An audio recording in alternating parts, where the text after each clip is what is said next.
welcome to chapter 1 of the Adventure Bag Diaries, where today I'm going on a 10k walk and going camping. Chris is going to meet me there. He's going to cycle up, so he's only about half an hour out. I'm walking and I have everything I need in there.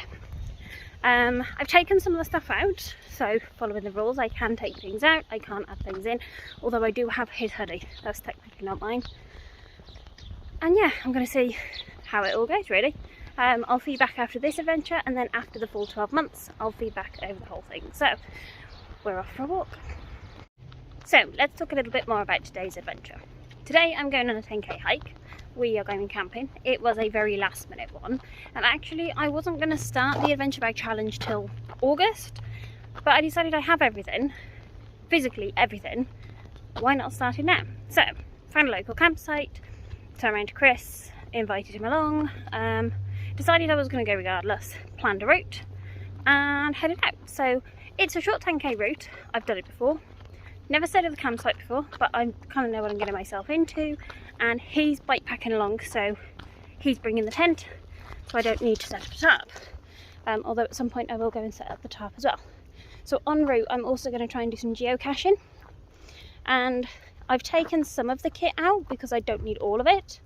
So like, I don't need the tarp with me, so I've taken that one out. I'm not going to need my waterproofs because it's not likely to rain, and we are 10k away. There's plenty of buses. There's no like high need for them. What else have I removed? I've taken the umbrella out, and a couple of other bits as well. So I'll put a picture like here of things I've removed. A lot of it I've kept in, so bed mat because I want to test it. Murder pigeon. Sleeping bag, obviously. Cooking stove. Now this is going to be one of the first things I'm going to upgrade, because the one we have is quite big, it's quite bulky, takes up a lot of space.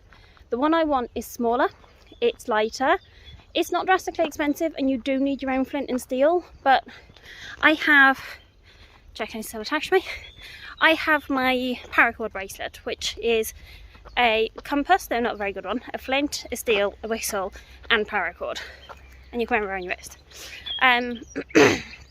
So that's fine, I've got that. Then you can set it up, attach to the gas, put it on, light it, cook on it. I am also going to get a smaller cup, because the cup that Chris and I share, there's a geocache somewhere around here, butterfly. The one that Chris and I share whenever we go camping is quite a big one, but it has to be for both of us. When I'm going on my own I don't need one that big, but I do need one I know I can put on the camping stove. So I'm going to aim to get a smaller one, and then it should be a little bit lighter as well. That's the plan anyway. Should take up a bit less space, and that's going to be my first upgrade. Other than that, I haven't thought much about upgrading anything else. I don't want to upgrade my sleeping bag just yet, because the upgrade for that is going to be quite a hefty price tag, and actually mine works really well, so I'm not going camping in the snow anytime soon. It generally withstands quite decent temperatures, and it barely costs me anything because I'm short, so I can fit into a child's sleeping bag. So yeah, some of the kit I've taken out, most of it I left in. The benefit of taking some of the stuff out is I have more space to put food, which is really handy because I brought one of my food flasks with me with food to keep cold. It was at this moment that she knew she fucked up. I did forget the rice though, so I need to tell Chris to get the rice, otherwise we're just having chicken. Fuck. Yeah, so I can put the food in, I've got water, and yeah, all packed up really. So I'm going down, currently I'm going down Peep O'Day Lane. I'm going to go through a nice little windy path through Milton, up quite a substantial hill, across a little road where I have already been down before, but I don't recognise it. I have been down it because I did a geocache down there at some point. And then we will show you the campsite, we'll set up for the night, and we'll go from there.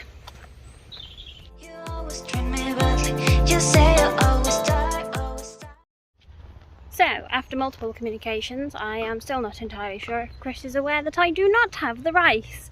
So this rate of going, all we're going to be having for tea is chicken. We've gone for a really easy meal. We did this last time and then we took Rash with us and did fajitas. Now, he did pre-warn me that he was going to leave his phone in charge, so he wouldn't necessarily be able to pick it up, but I thought it would at least be on loud. Well, we'll see what we're eating when we get there.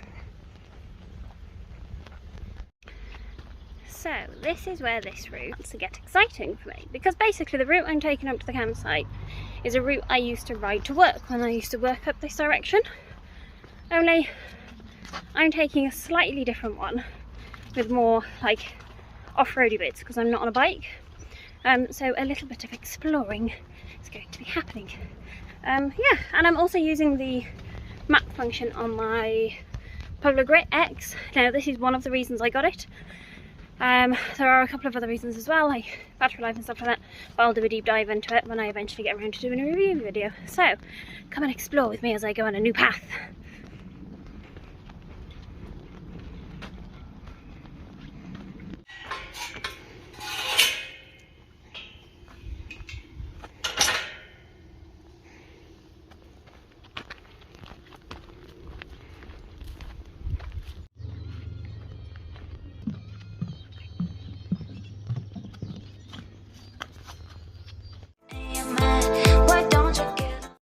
So, I'm just shy of 5k in. The route itself is just a little bit less than 10k. I'm about 5k in, and one thing that's apparent, which I already knew, is just how heavy the bag is. It does sit a bit uncomfortable on my back. There's always been plans to potentially get a new one and look at properly getting it measured up. It's the same with my running bag. Hang on, let's try and not get lost because apparently I need to turn. Oh, murder alley.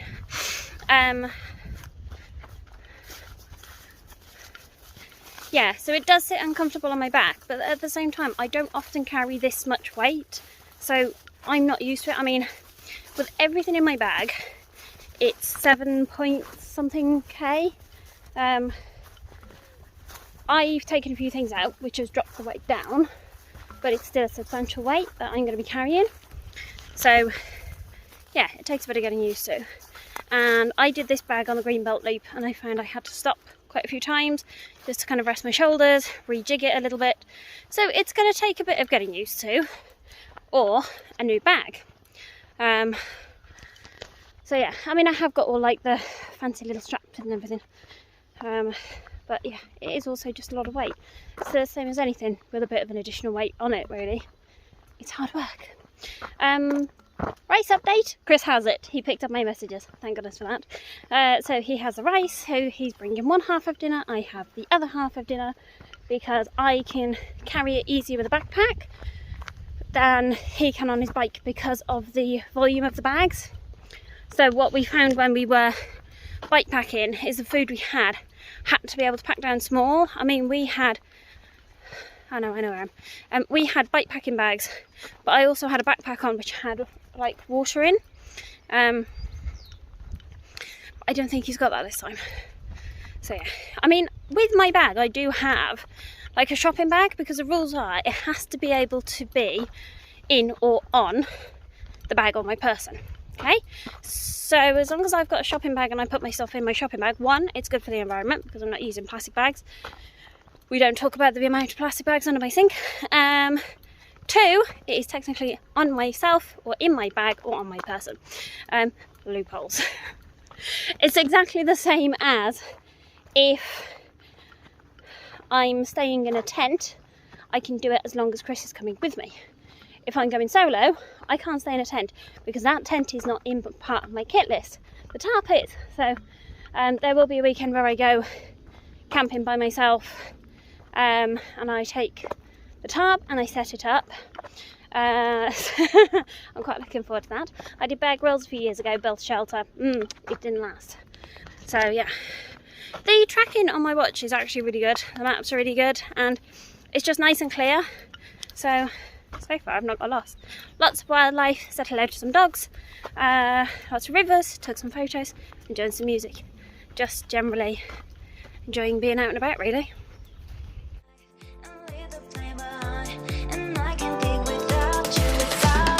Oh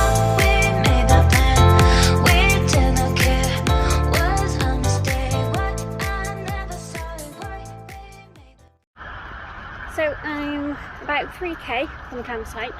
I've got about 40 minutes left for the 35-40 minutes. I mean, I left at 2:30, but I did try and do some geocaching in the beginning, and I had to get to the start, so it's probably ended up being a bit more than 10k by the end. So yeah, and it's quite weird being up this way actually, because this is the way I used to come to work. So there's a road I used to walk up and down when I was getting the bus, and then when I was cycling I also used to come up this way. So it's just a bit weird being out this way. The route itself, lovely, really lovely. The only real bit that hasn't been great is the longer I've walked, the more uncomfortable the bag's got. But I knew that was going to happen, so just got to deal with it and crack on really. It's going to be worth it when I get it off and then set up and chill for the night. So this is the bit of the path that evidently I have been down before, but I don't remember coming down here. Now I'm hoping as I go down it I'll recognise it, because there's a geocache near the end. So yeah, I've been down this path before, just don't remember when. I'm 1.5k away. I've just had a call from Chris to check in to see where I am. He's just leaving, so should be with me in about half an hour. And I said, Bunny! And then we'll set up and chill for the night. Bunny rabbit, actually I think it was a hare. Bunny, baby bunny! Ah, spider web. Big leaf.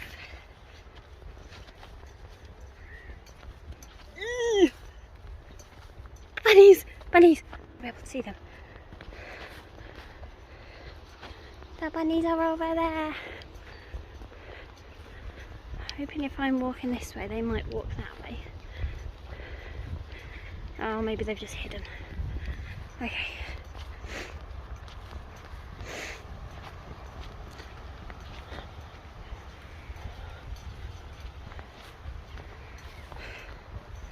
Right, let's go finish exploring. Here we have grown.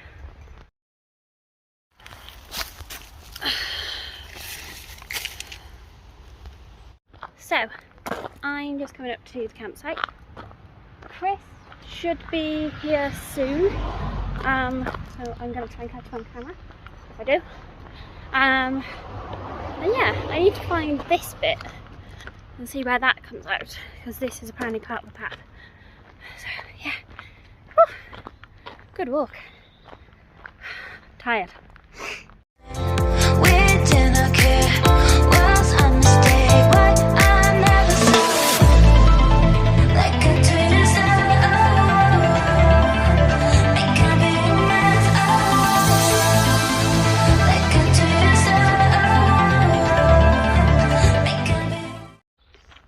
Sunday morning, and I'm just heading out from the campsite. Chris is getting himself ready. We're going to go head to Costa. Lovely little place, quite busy, a lot of people there, but really nice, really close to home, really good facilities. I got a couple of photos of it, but I didn't really do much recording when I got there, but we made it in good time, got set up, had tea, and then just chilled out for the evening, and it was really nice. So yeah, the night on the bed mat wasn't too bad. Enjoyed having a pillow this time, which made a big difference. Something's rattling in my back, I think it's my bottle. And yeah, a bit chilly this morning, so I have got more layers on, but the sun is out, so it's going to warm up, so I can just delayer and then I can in my bag. So let's go get coffee and then make the journey home and enjoy.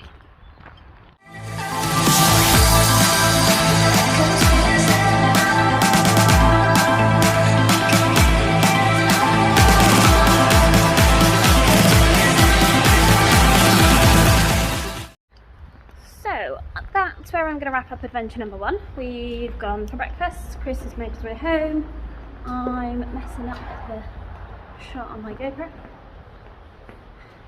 original GoPro.